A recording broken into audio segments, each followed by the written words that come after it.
Okay, आगे बढ़ते हैं और हमने 33 नंबर तक क्वेश्चन कर लिए हैं। नेक्स्ट क्वेश्चन देखते हैं 34th वाला, है ना, 34th नंबर का। और क्वेश्चन में लिखा है a function f defined from interval 0,2 to the interval 1,4 and f(x) है x³ minus 5x² plus 7x plus 1। ये फंक्शन हमें इसमें गिवन है और बताना है कि ये 1 1 है या नहीं है, ऑन टू है या नहीं है। ठीक, तो सबसे पहले चेक करते हैं ऑन टू। ऑन टू के लिए क्या होता है? ऑन टू के लिए हमें चेक करना होता है रेंज और कोडोमेन को। कोडोमेन तो ये दिख रहा है हमको, रेंज चेक करनी है तो इस क्यूबिक फंक्शन की रेंज चाहिए इस इंटरवल में, क्योंकि ये डोमेन होगा। मतलब x मेरा अगर 0 से 2 है तो इस फंक्शन का रेंज क्या होगा। तो ये आप लोगों ने एप्लीकेशन ऑफ डेरिवेटिव में सीखा होगा, इस फंक्शन की रेंज निकालना। और हाँ, अगर रेंज और कोडोमेन बराबर आते हैं तो ऑन टू होगा, अगर रेंज और कोडोमेन बराबर नहीं आते हैं तो इन टू होगा, मतलब बोल दें कि वो ऑन टू नहीं है। तो सबसे पहले क्या करोगे आप, यहाँ पे f' निकालोगे तो ये आएगा 3x² माइनस 10x प्लस 7। इसके फैक्टर्स कर लोगे तो हो जाएगा 3x² minus 7x minus 3x plus 7। यहाँ पे आप x कॉमन ले लो, 3x माइनस 7, यहाँ से माइनस कॉमन ले लो 3x माइनस 7। अब अगेन 3x माइनस 7 कॉमन ले लो तो x माइनस 1। ये आया f'(x). ठीक, तो अब बताओ f'(x) हमें क्या देता है? सोचो जरा कि अगर f'(x) इस इंटरवल में ना, हम इस इंटरवल के अकॉर्डिंग बात करेंगे, इस इंटरवल में अगर f'(x) मान लो हमेशा क्या हो जाए, पॉजिटिव हो जाए या ग्रेटर देन और इक्वल टू 0 हो जाए, तो हम बोलेंगे कि फंक्शन इज इंक्रीजिंग। मतलब इस इंटरवल में फंक्शन क्या होगा, हमारा इंक्रीज होगा। अब वो ऐसे इंक्रीज कर जाए या ऐसे इंक्रीज कर जाए, एक ही बात है। तो अगर हमारा फंक्शन इंक्रीजिंग होगा तो हम उसको क्या बोलेंगे? अच्छा, फंक्शन इंक्रीजिंग के साथ साथ स्ट्रिक्टली इंक्रीजिंग होना चाहिए, ठीक है ना। स्ट्रिक्टली इंक्रीजिंग होना चाहिए तो हम उस टाइम पे फंक्शन को बोल देते कि वो कैसा है, 1 1। या लेस देन 0 आ जाता, लेस देन 0 अगर है f'(x) तो हम क्या बोल देंगे, फंक्शन हमारा स्ट्रिक्टली डिक्रीजिंग है। मतलब फंक्शन अगर स्ट्रिक्टली डिक्रीजिंग है या स्ट्रिक्टली इंक्रीजिंग है, उस टाइम पे फंक्शन क्या होगा हमारा, 1 1 होगा। मतलब चाहे इंक्रीजिंग बना लो चाहे डिक्रीजिंग बना लो, दोनों ही केस में क्या आएगा, 1 1 आएगा। ठीक, अच्छा स्ट्रिक्टली बोलना क्यों जरूरी है? क्योंकि भाई इस टाइप का फंक्शन भी देखो ना, इस टाइप का फंक्शन भी क्या कहलाता है, इंक्रीजिंग कहलाता है। लेकिन ऐसा फंक्शन क्या होता है, स्ट्रिक्टली इंक्रीजिंग होता है। तो उम्मीद है आपको इसमें डिफरेंस पता होगा इंक्रीजिंग और स्ट्रिक्टली इंक्रीजिंग में, है ना। तो 1 1 बोलने के लिए हमारा फंक्शन क्या होना चाहिए, स्ट्रिक्टली इंक्रीजिंग या स्ट्रिक्टली डिक्रीजिंग होना चाहिए। तो ये जो f'(x) हमें मिला, इसको देख के हम बता सकते हैं कि इस इंटरवल में 0 से 2 में, आपको साइन स्कीम मेथड आती होगी, इससे पता कर लो। इससे रूट्स आएगा 1 और इससे आएगा 7/3। ठीक है, फिर आप ऐसे लोगे प्लस माइनस प्लस, और बात करनी है हमें कहाँ से कहाँ तक, 0 से लेकर 2 तक। ठीक है ना, 2 कहाँ पे आएगा, इसके बीच में आएगा। तो 0 से 2 में देखो हमारा फंक्शन क्या हो रहा है, f' क्या हो रहा है, पॉजिटिव भी हो रहा है नेगेटिव भी हो रहा है। 0 से 2 में f' पॉजिटिव भी हो रहा है नेगेटिव भी हो रहा है। मतलब f'(x) हमेशा पॉजिटिव या हमेशा नेगेटिव नहीं है। मतलब ये कैसा फंक्शन होगा, नाइदर इंक्रीजिंग नॉर डिक्रीजिंग। तो इसका ग्राफ आपको मालूम होगा, है ना, x³ वाला अगर हम ग्राफ बनाएंगे तो इधर क्या होगा, ये इस टाइप से ग्राफ जाएगा। ठीक है ना, इस टाइप से ग्राफ जाएगा। हाँ, और x एक्सिस की हम बात पता नहीं मतलब बता पाएंगे कि नहीं, बट ग्राफ लगभग ऐसे होगा। ठीक है ना, तो अगर ये ऐसा ग्राफ है तो एक लाइन क्या करेगी, इसको एक से ज़्यादा बार कट कर जाएगी। मतलब हमें वन वन और मैनी वन में पता चल गया कि ये फंक्शन कैसा है, मैनी वन है, ठीक है ना, मैनी वन है। और मैनी वन है तो ऑप्शन की चेक कर लेंगे। और रहा सवाल वन वन का, तो क्या करो, इसका रेंज पता कर लो। रेंज कैसे पता करते हैं भाई, रेंज कैसे पता करते हैं, एफ डैश की मदद से। पहले तो एफ डैश एक्स को 0 रखो, कितने क्रिटिकल पॉइंट्स मिलेंगे, 2, एक 7/3 और एक 1। क्या दोनों ही इस रेंज में आते हैं, मतलब इस डोमेन में है या नहीं है, तो केवल x इक्वल टू 1 इस डोमेन में है। मतलब आप क्या करो, 0 पे वैल्यू पता करो, 1 पे पता करो और 2 पे, है ना। मैक्सिमम मिनिमम पढ़ा होगा ना, मैक्सिमम मिनिमम वाली चीज अपन लगा रहे हैं। तो एफ ऑफ 0 कितना आएगा, 1। एफ ऑफ 1 कितना आएगा, 1 निकाल लो, 1 - 5 + 7 + 1, तो ये हो जाएगा 2 और 7 9, यह आ जाएगा 4। और एफ ऑफ 2 कितना आएगा, 8 - 20 + 14 + 1, तो 14 और 8 22 और 1 23, 23 में से 20 घटाओगे 3। तो इस फंक्शन की मैक्सिमम वैल्यू 4, मिनिमम वैल्यू 1। इस फंक्शन की मैक्सिमम वैल्यू 4 और मिनिमम वैल्यू 1, मतलब इस फंक्शन का रेंज हो जाएगा 1 से लेकर 4, 1 से लेकर 4, ठीक। इसका मतलब ये फंक्शन कैसा हो जाएगा, ऑन टू हो जाएगा, क्योंकि रेंज और कोडोमेन क्या है, सेम है। क्लियर। तो फंक्शन ऑन टू है मगर 1 1 नहीं है, तो आप चेक कर लीजिएगा कौन सा ऑप्शन सही है। क्लियर। ओके, नेक्स्ट क्वेश्चन देखते हैं 35 नंबर का। और 35 में गिवन है f(x) equal to mod x - 2 gx equal to f of, है ना। ये ऐसा कितनी बार दे रखा है, n टाइम्स दे रखा है f ऑफ x, ठीक। और बोला है कि if the equation gx equal to k, if the equation gx equal to k where k belongs to 0, 2 has 8 distinct solutions, ठीक। ये फंक्शन gx है, तो gx इक्वल टू k के पास कितने सॉल्यूशंस है, 8 डिस्टिंक्ट सॉल्यूशंस है।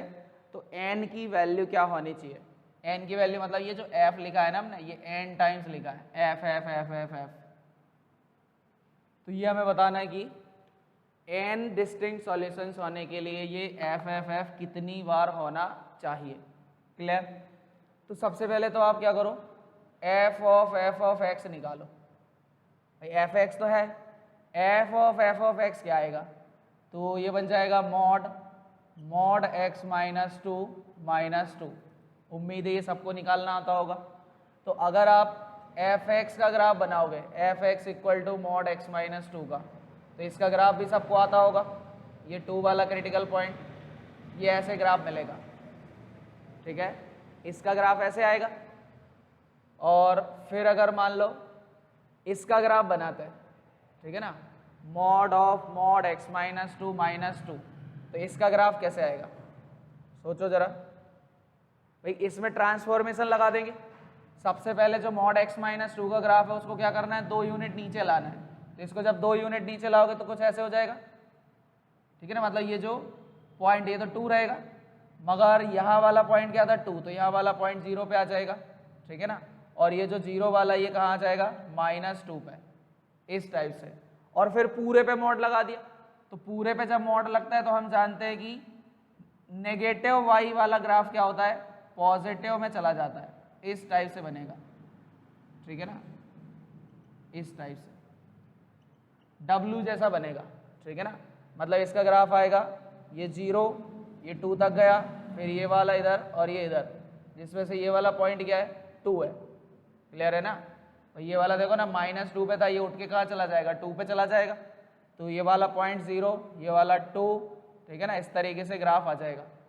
बट हमें चाहिए क्या, gx इक्वल टू k। भाई हम जो फाइंड कर रहे हैं वो gx ही तो फाइंड कर रहे हैं। बस इसमें क्या है, ये gx है जिसमें n की वैल्यू क्या है, 2 है। मतलब मैंने f कितनी बार लिया, 2 बार लिया। इसमें f मैंने कितनी बार लिया, 1 ही बार लिया। तो अगर मैं n 2 बार लेता हूं तो gx इक्वल टू k के कितने सॉल्यूशन, मान लो ये y इक्वल टू k वाली लाइन खींच दी, भाई g x equal to k solution चाहिए, मतलब y equal to g x का ग्राफ बनाओ और वाई इक्वल टू के का ग्राफ बनाओ और पॉइंट ऑफ इंटरसेक्शन ढूंढो।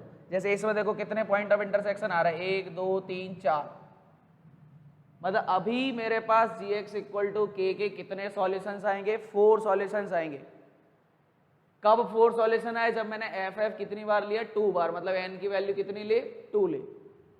यहाँ पे देखो यहाँ पे कितने सॉल्यूशन आते हैं, एफ एक्स में केवल 2 सॉल्यूशन आते हैं, ठीक है ना। तो अब मुझे पता करना है कि 8 सॉल्यूशंस के लिए एफ कितनी बार लेना पड़ेगा। मतलब यहाँ मैंने एन 2 लिखा तो जी एक्स मेरा ये बना, अगर मैं एन की वैल्यू 3 लेता हूँ तो जी एक्स क्या बनेगा, एफ ऑफ एक्स, मतलब ये बनेगा मॉड ऑफ, है ना। अब इसमें मॉड के अंदर क्या चला जाएगा, मॉड एक्स -2, फिर -2 ऐसे, ठीक है ना। ये उम्मीद है ये सब आपको पता चलेगा कैसे निकाला जाता है। तो इसमें क्या करोगे फिर, अब इस पूरे ग्राफ को 2 यूनिट नीचे शिफ्ट करोगे, ठीक है ना। इस पूरे ग्राफ को 2 यूनिट नीचे, मतलब ये 0 पे है तो कहाँ चला जाएगा, -2 पे, ये वाला कहाँ चला जाएगा, 0 पे, ये वाला कहाँ चला जाएगा, -2 पे, ठीक है ना।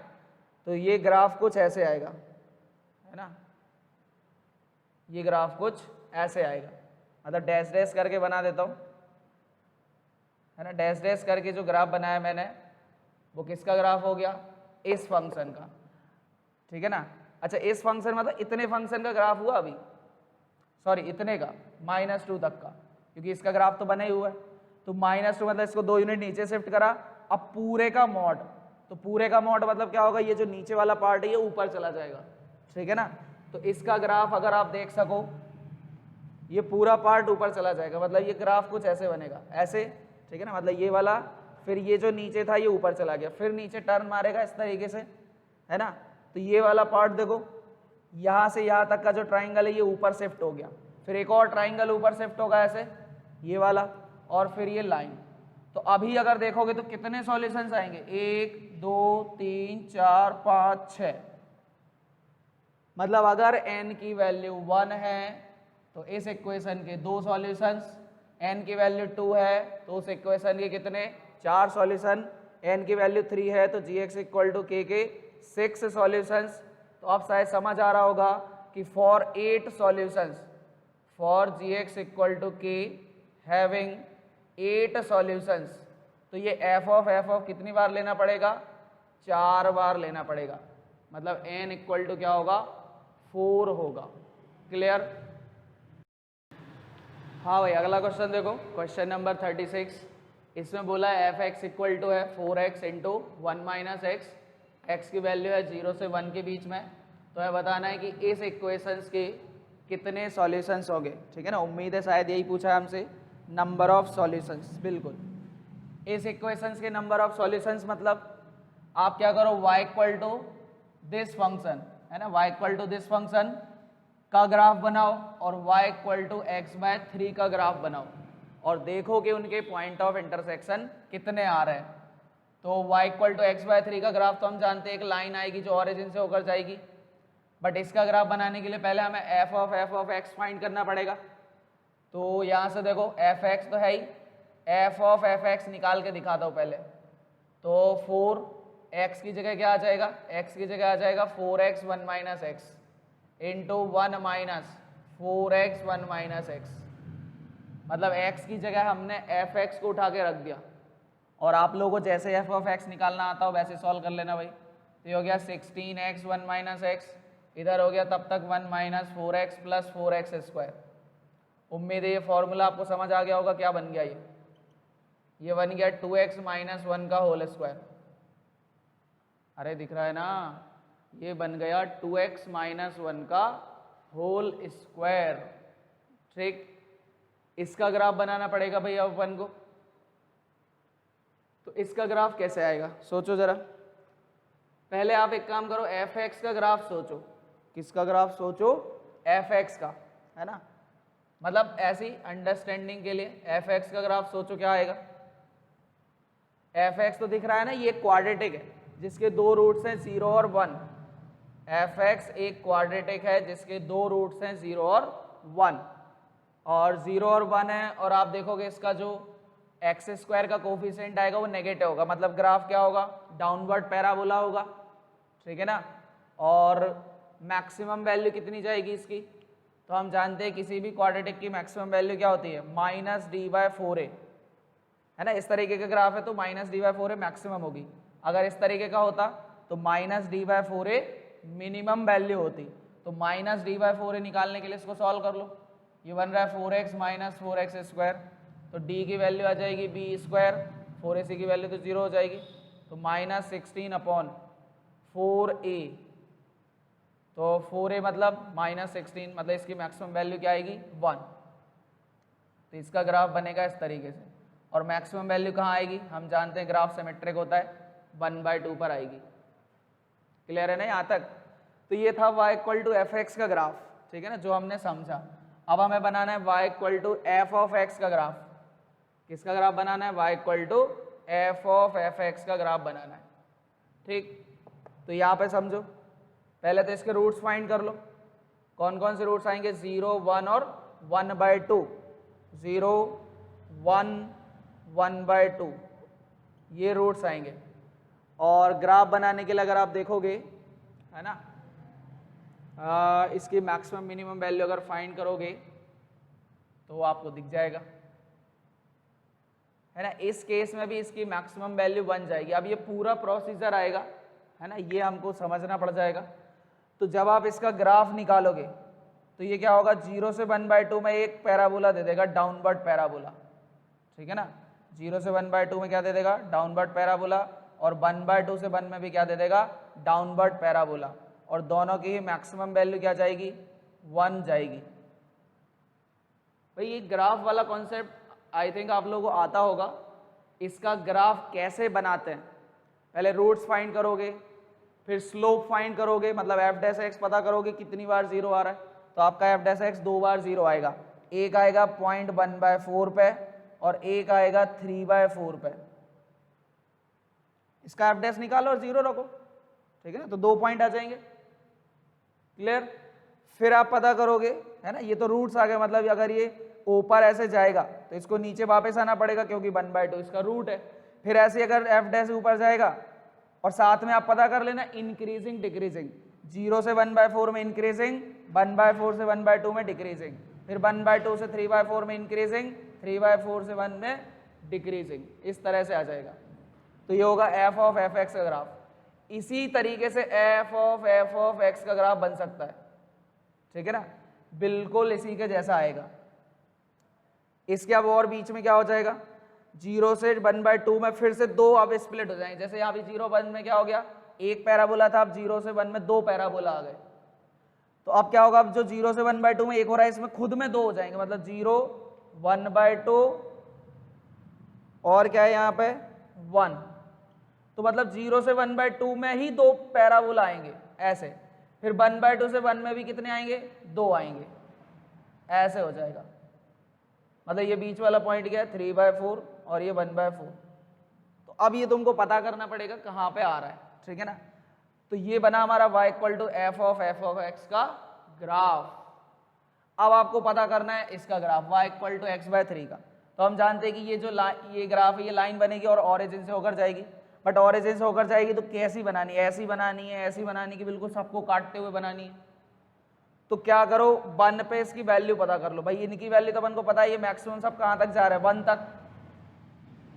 तो अगर मैं y = x/3 का ग्राफ बनाऊं और x की वैल्यू 1 लिखूं तो y कितना आएगा, 1/3 आएगा। मतलब अगर x की वैल्यू 1 है तो y की वैल्यू 1/3 होगी, मतलब आधे से भी कम, ठीक है ना, मतलब यहाँ कहीं आएगी।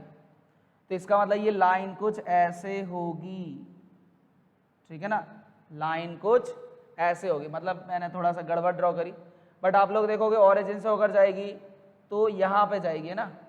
चलो 1 मिनट के लिए मैं सही से बना देता हूँ। मतलब ये लाइन कितनी बार इंटरसेक्ट करेगी हमें ये पता करना है, ठीक है ना।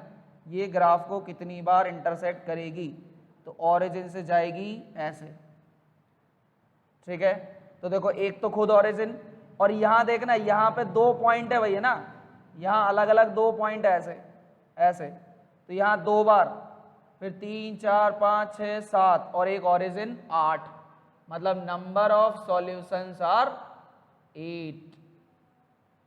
उम्मीद ही समझ आया होगा, नंबर ऑफ सॉल्यूशंस कितने होंगे, 8 हो गए। क्लियर? चलो तो फंक्शन की, समीर बंसल बुक की फंक्शन की फर्स्ट एक्सरसाइज के हमने सभी क्वेश्चंस कर लिए हैं। ठीक, इसके बाद अगर आप लोग इनवर्स ट्रिग्नोमेट्री लगाना चाहते हैं तो उसके क्वेश्चंस मिल जाएंगे आप लोगों को, है ना। और उसमें शायद एक्सरसाइज 1 और एक्सरसाइज 2 के ऑलरेडी अपलोडेड है, आप उनको देख सकते हैं। इसके बाद जो हम क्वेश्चंस करेंगे वो है इनडेफिनिट के क्वेश्चंस। ठीक है, इनडेफिनिट के क्वेश्चंस यहाँ पे मैं बताऊंगा आपको एक्सरसाइज 1 के, और रहेंगे समीर बंसल बुक के ही। ओके।